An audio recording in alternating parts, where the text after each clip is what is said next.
Welcome to Business Revolution. Business Revolution is a business idea sharing platform where experienced and budding entrepreneurs share the business tips, pros and cons, do's and don'ts of how they built their businesses today.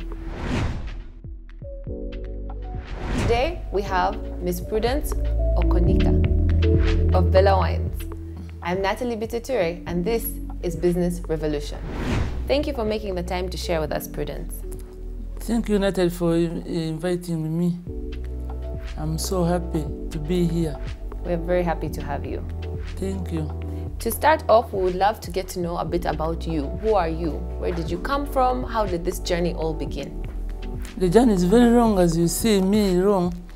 I am Mrs. Prudence Okonika, the proprietor of K Roma, the producers of organic wines and juices. These days I say the best wine in the whole world. Yeah, I have proved it because I've covered like 9 countries and they have all liked the wine. And we started this. Okay, we are located in Wandegea at the Moyo petrol station, which is between Wandegea Police and the YMCA. That's the factory? No, the factory is in Chira, Namugongo, a place called Morao. Yes. So all the wine is made here in Uganda? Yes, and in Kampala. Wow. Yes. And you're selling in 9 countries? No, I covered after Uganda. I went to the region. I covered the region. Now I'm marketing abroad. I've covered 9 countries. It doesn't mean that I'm selling there, but marketing. That's the most important thing. Once you market the product, it finds its way. As long as it is good, you have introduced it, it is a good product, it will find its way. Quality first. Quality first. Assure people it is good, let them test it, they will look for it, and have a website. Yes. Like in the region, in the country, once your product is in Chikubu, you just go on media and advertise. Distributes. You see lorries, trucks parking in Chikubu, they are taken to different parts of the country. In fact, almost in the region. Some go to Southern Sudan, Congo. Yeah. So my product is there. But I first went and marketed it. So where are you from? I'm a Ugandan. Because I'm born in Rukunjiri, but I'm married in northern Uganda. So that's why I say I'm a Ugandan. And I've spent most of my years in Buganda. Yes. So you're from Kampala? I'm from Kampala. I've been here for the half of my life. Yes. So how did you start out as a businesswoman? A businesswoman, by the way, you don't start business to be a business person. You are born. And you may not know that you are a business person until you are in action. Because now when I look back how I used to pray when we are young, we don't have toys. I grew up from the village. We didn't have toys. But people make toys, your own toys. You see boys making football through banana leaves, banana fibers. But me, you would find me, especially when it rains, I'm making what? Like, I'm trying to make like heaps of potatoes, like assuming we are in the market. And I would go to the shop and pick some pieces of clothes. The tailor, when they are sewing your clothes, when they are making your dress, they do a lot of cutting.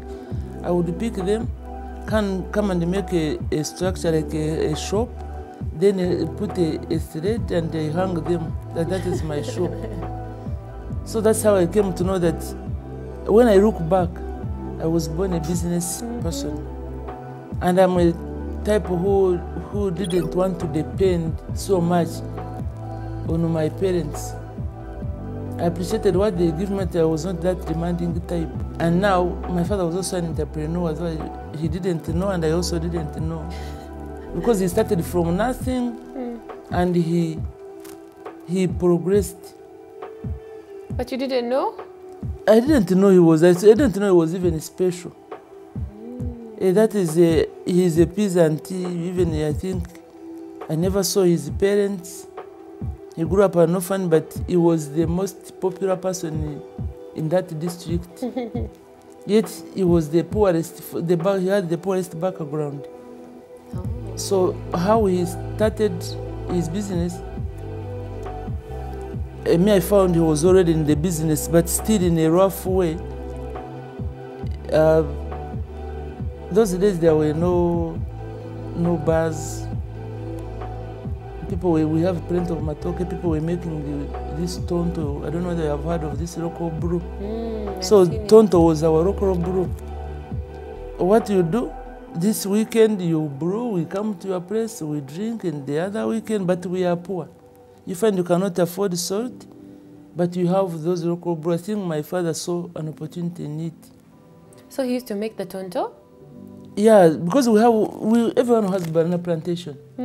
They were making the tonto, but it was just for drinking. Oh, not for selling? No, there was there were no bars, So people would move from one home to another. It was a social, like especially weekends. That tonto was meant for socializing. You call your neighbors when you brew, when another one brews like that. So I also saw opportunity. I see these people who are drinking. You can't say you will eat lunch and supper.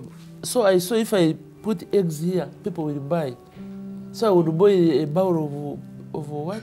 I would boil the eggs and put it there on the table. People, within a short time, they have eaten and have got my money. But I don't know why he never liked it. He kept on warning me, I don't like this. Because now I didn't have capital. I would first sell halfway, I get his money, I buy the eggs, I pay the owner of the eggs, I boil, sell. Time for balancing, I have his money. So he kept on warning me, but me I saw I was earning. That's when now you can buy the kasop you like, you can buy the vaccine you like, instead of depending on him. So to make me stop, he saw I was stubborn, he kept on telling me, but me I saw I was getting money. He found I had just boiled, they were hot, and he knows very much that I like eggs, but I could not eat them because I wanted the money. So, hey, so you have brought eggs, my brother was also there helping me. So you eat one, I ate. Even you even told my brother. We ate the whole bowl.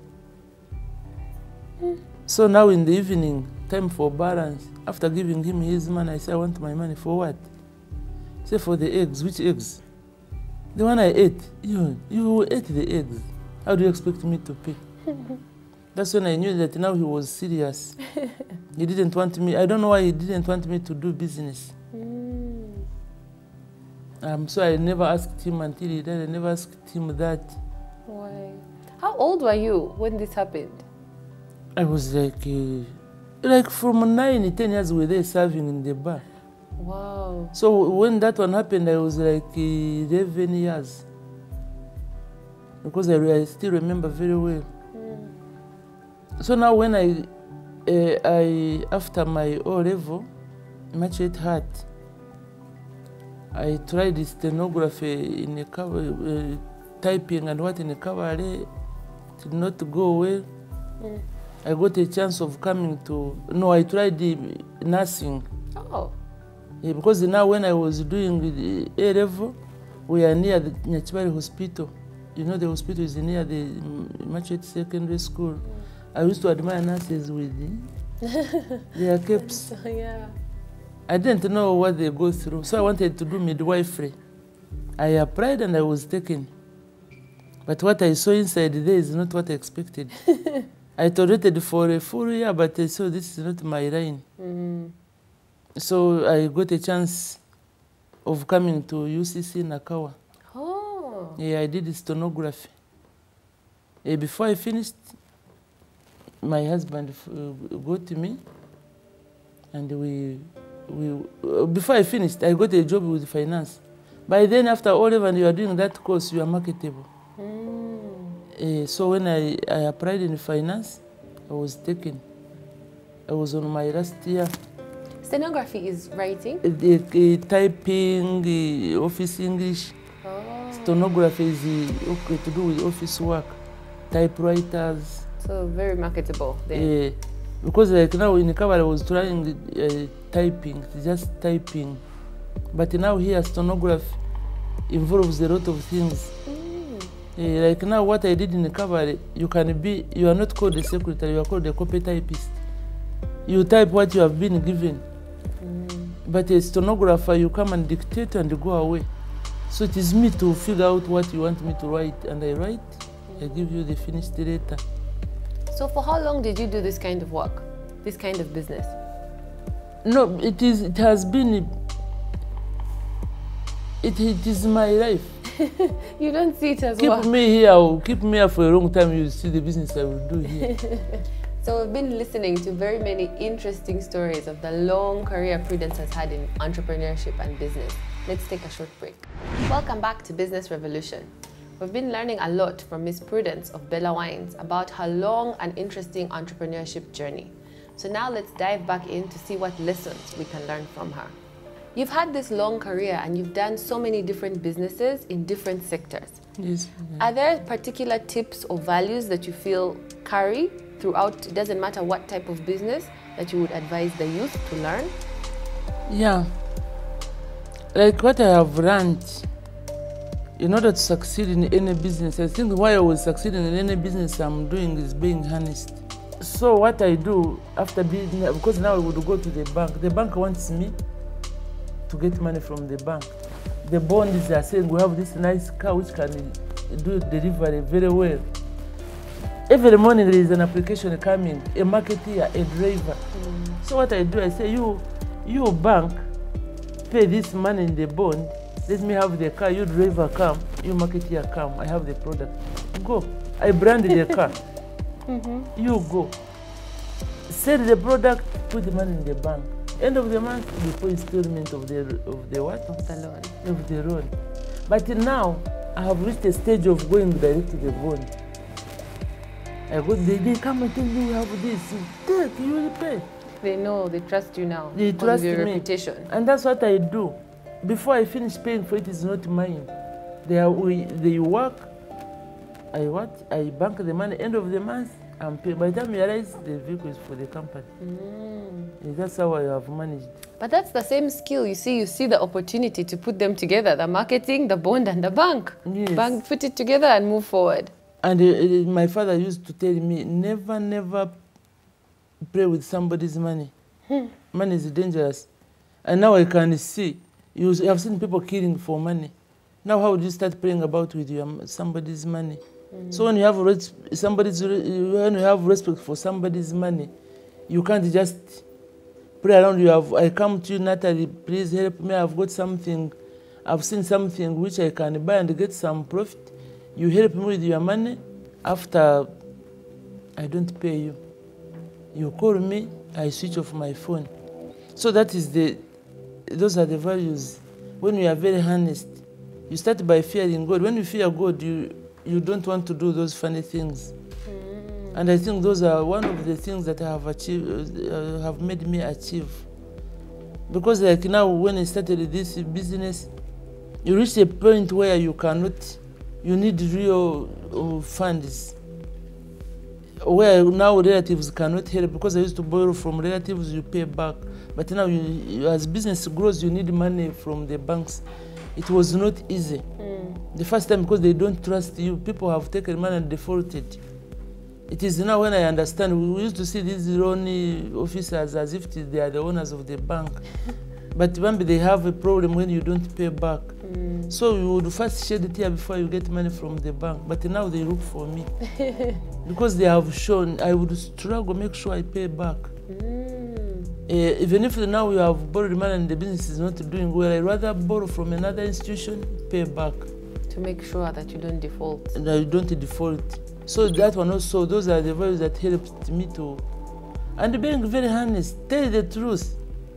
Tell the truth, never, those I learned from my parents. Tell the truth. Let me tell you the truth, I borrowed money from you. Instead of saying, hey, tomorrow. I will tell you the truth. The money you lent me, I made the loss. But be patient with me, please.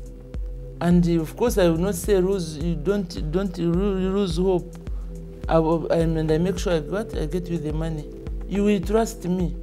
Tomorrow, even when I talk to you, I tell you that, Natalie, give me time to get your money. You will know what I'm talking about. You know that I'm telling the truth. But once I write to you, that is an introduction to I have introduced myself, I'm Meraya. I can't remove it from myself. I always tell people, we brand ourselves. Exactly, right. The way we want. It's not the products like now, I'm sorry, I don't have better wine here. I could see how we brand the bottle. But you brand. You can brand. Natalie is very clean, Natalie is very active. Natalie is what?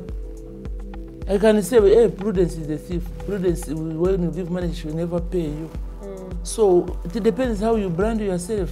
So you need to keep integrity with your brand. Integrity, without it, you don't even bother doing business. You can never succeed in business. That's the most important thing. You don't need capital in order to build business. I've heard even your dad, Mr. Bitature, testifying. He has succeeded in business not because he has money, but that integrity you are talking of.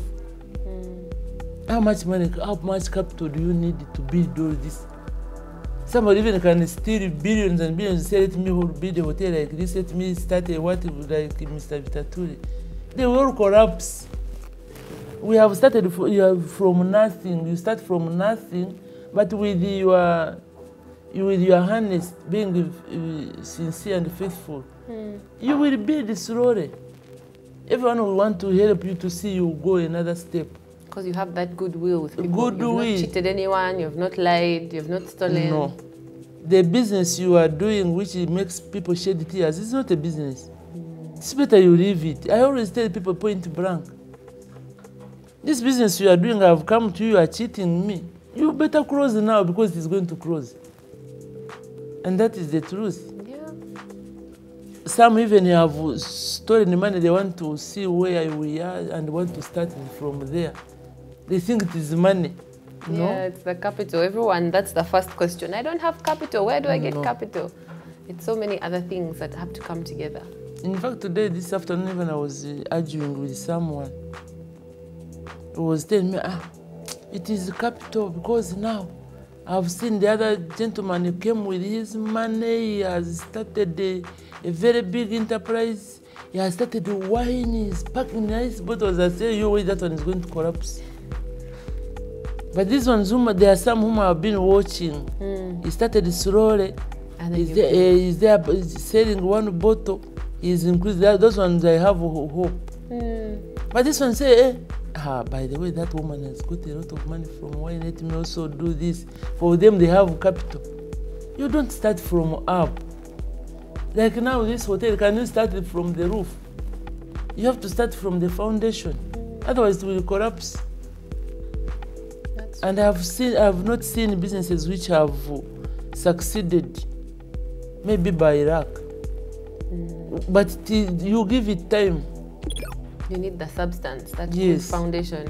You know, to keep it up. We make mistakes. When you start business, you are making mistakes.